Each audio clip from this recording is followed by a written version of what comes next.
Chapter 2. I was not happy as a child, although from time to time I was content. I lived in the books more than I lived anywhere else. Our house was large and many roomed, which was good when they brought it and my father had money, not good later. My parents called me into their bedroom one afternoon, very formally. I thought I must have done something wrong and was there for a telling off. But no, they told me only that they were no longer affluent, and that we would all need to make sacrifices, and that what I would be sacrificing was my bedroom, the little room at the top of the stairs. I was sad. My bedroom had a tiny little yellow wash basin. They had put it in for me, just my size. The room was above the kitchen and immediately up the stairs from the television room. So at night I could hear the comforting buzz of adult conversation up the stairs through my half open door, and I did not feel alone. Also, in my bedroom, nobody minded if I kept the hall door half open, allowing in enough light that I was not scared of the dark, and just as important, allowing me to read secretly after my bedtime in the dim hallway light if I needed to. I always needed to. Exiled to my little sister's huge bedroom. I was not heartbroken. There were already 3 beds in there, and I took the bed by the window. I loved that I could climb out of the bedroom window on the long brick balcony, that I could sleep with my window open and feel the wind and rain on my face. But we argued, my sister and I, argued about everything. She liked to sleep with the door to the hall closed, and the immediate arguments about whether the bedroom door should be open or shut were summarily resolved by my mother writing in a chart that hung on the back of the door, showing that alternate nights were mine or my sister's. Each night I was content or I was terrified, depending on whether the door was open or closed. My former bedroom at the top of the stairs was let out, and a variety of people passed through it. I viewed them all with suspicion. They were sleeping in my bedroom, using my little yellow basin that was just the right size for me. There had been a fat Austrian lady who told us she would leave her head and walk around the ceiling, an architectural student from New Zealand, an American couple whom my mother scandalized, made leave when she discovered they were not actually married, and now there was the opal miner. He was a South African. Although he had made his money mining for opals in Australia, he gave my sister and me an opal each, a rough black rock with green, blue, red fire in it. My sister liked him for this, and treasured her opal stone. I could not forgive him for the death of my kitten. It was the first day of the spring holidays, 3 weeks of no school. I woke early, thrilled by the prospect of endless days to fill however I wished. I would read, I would explore. I pulled on my shirts, my t-shirt, my sandals. I went downstairs to the kitchen. My father was cooking while my mother slept in. He was wearing the dressing gown over his pajamas. He always cooked breakfast on Saturdays. I said, "Dad, where's my comic?" He normally brought me a copy of Smash before he drove home from work on Fridays, and I would read it on the Saturday mornings. "In the back of the car. You want toast?" "Yes," I said, "but not burnt."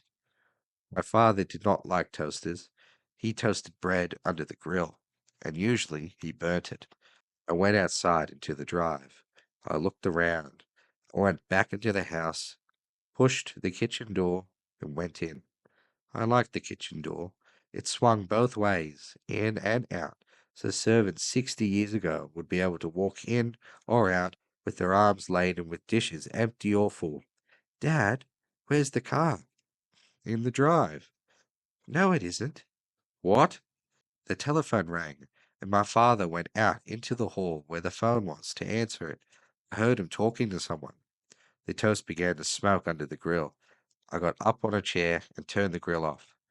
"That was the police," my father said. "Someone's reported seeing my car abandoned at the bottom of the lane." I said I hadn't even reported it stolen yet. "Right? We can head down now. Meet them there." "Toast!" He pulled the pan out from beneath the grill. The toast was smoky and blackened on one side. "Is my comic there, or did they steal it?" "I don't know. The police didn't mention your comic." My father had put peanut butter on the burnt side of each piece of toast. replacing his dressing gown with a coat worn over his pajamas, put on a pair of shoes, and we walked down the lane together. He munched his toast as we walked. I held my toast and did not eat it. We had waited for perhaps 5 minutes down the narrow lane, which ran through the fields on each side, when a police car came up behind us. It slowed, and the driver greeted my father by name. I hid my piece of toast behind my back while my father talked to the policeman. I wish my family would buy normal sliced white bread, the kind that went into toasters, like every other family I knew. My father had found a local baker's shop where they would make thick loaves and heavy brown bread, and he insisted on buying them. He said they tasted better, which was, to my mind, nonsense. Proper bread was white and pre-sliced, and tasted like almost nothing. That was the point. The driver of the police car got out, opened the passenger door, told me to get in. My father rode up front beside the driver. The police car went slowly down the lane. The whole lane was unpaved back then, just wide enough for one car at a time. A puddly, precipitous, bumpy way with flints sticking up from it. The whole thing rutted by farm equipment and rain and time. These kids, said the policeman, they think it's funny. Steal a car, drive it around and abandon it. There will be roadkills. I'm just glad it was found so fast, said my father. Past Caraway Farm, where a small girl with hair so blonde it was almost white, and red. Red cheeks stared at us as we went past. I held my piece of burnt toast on my lap. Funny, them leaving it down here, though, said the policeman, because it's a long walk back to anywhere from here. We passed a bend in the lane and saw the white Mini over the side, in front of the gate leading into a field. Tires sunk deep into the brown mud. We drove past it, parked on the grass verge. The policeman let me out, and the three of us walked over to the Mini. While the policeman told my dad about the crime in this area, and why it was obviously the local kids who had done it, then my dad was opening the passenger side door with his spare key. He said, "Someone's left something on the back seat." He reached back and pulled away the blue blanket that covered the thing in the back seat, even as the policeman was telling him that he shouldn't do that, and I was staring at the back seat because that's where my comic was. So I saw it. It wasn't it. The thing I was looking at, not a him.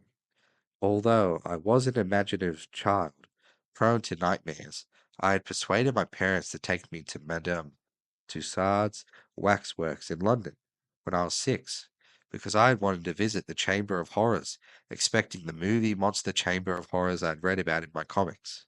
I had wanted to thrill to the waxworks of Dracula and Frankenstein's monster and the Wolfman.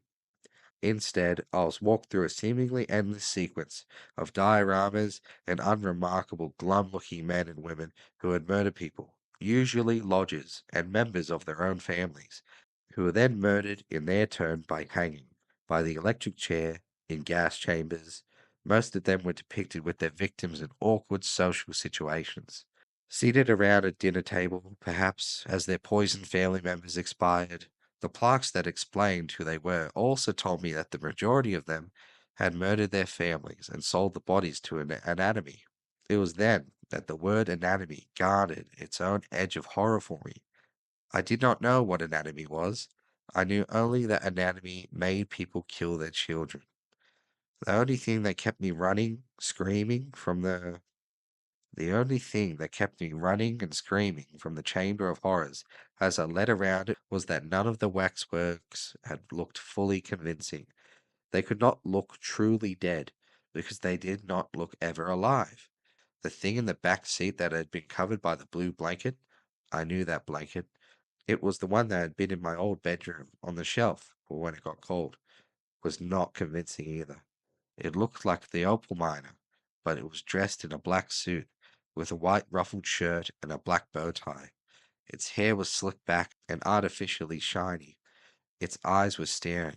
Its lips were bluish, but its skin was very red. It looked like a parody of health. There was no gold chain around its neck.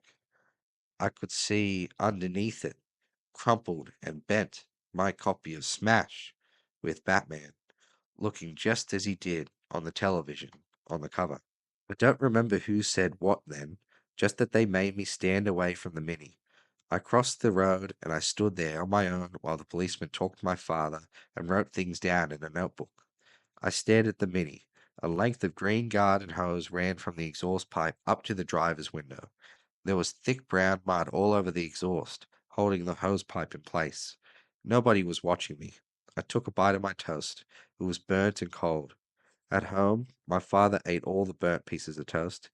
Yum, he'd say, and charcoal, good for you.